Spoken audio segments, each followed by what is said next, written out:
Earning over $30 million in profit, this $58 million comedy film from director Sean Levy reunited the Wedding Crashers duo for more raunchy hijinks when it premiered on June 7th of 2013. This time around, Vince Vaughn and Owen Wilson are unemployed middle-aged salesmen who seek out redemption and an opportunity for a new job by competing in a series of bizarre games for an internship at Google. Playing in roles identical to every other movie they've ever done, Wilson is once again featured as the Southern charmer with a crooked nose, alongside Vaughn as the fast-talking hellraiser who brags about his own remarkable sales abilities. I could sell prosciutto to a rabbi, and I have. While this PG-13 rated picture often feels like a shameless advertorial for the giant multinational internet services corporation and its unique employee selection process, it does so with enough earnest enthusiasm and charm that I generally didn't mind. What if they take that photo and instantaneously put it out there on the line and they share it with their friends? That's Instagram.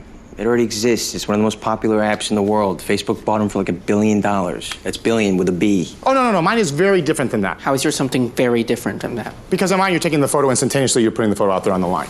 Is it online? Yeah, I'm putting my photos out on the line and I'm creating an exchange. Yeah, that's Instagram. But mine's more of a social sharing on the line that's happening. Online. Quick interjection. When you keep saying on the line, you do mean online. Stuart, don't do that. You don't do that to a man. He's got $1 million idea right here. $1 billion idea. Even better, let him flow. I can't help but reference The Onion's humorous take on the movie. The satirical news organization jokingly predicted this film was poised to be the biggest comedy of 2005. And that about summarizes my issues with this film in a nutshell. Nothing here is inherently bad, uninteresting, or even boring.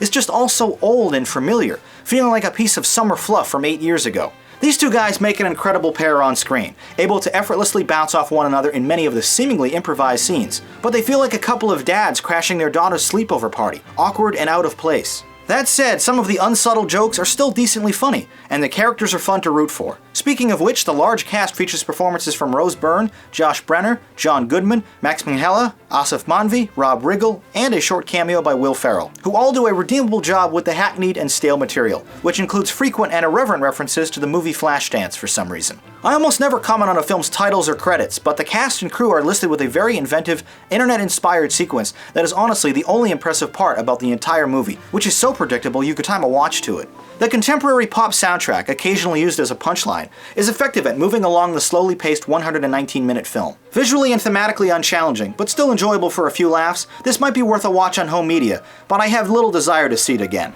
The Internship. Marginally satisfying, if unashamedly trite. Now let's see what you had to say about this picture in the YouTube comments.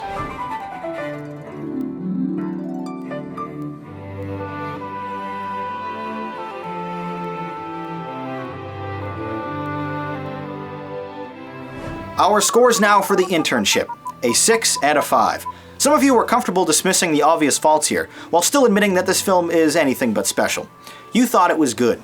Like a piece of stale bread, this movie will satisfy an empty stomach, it just wasn't all that appetizing. I thought it was alright.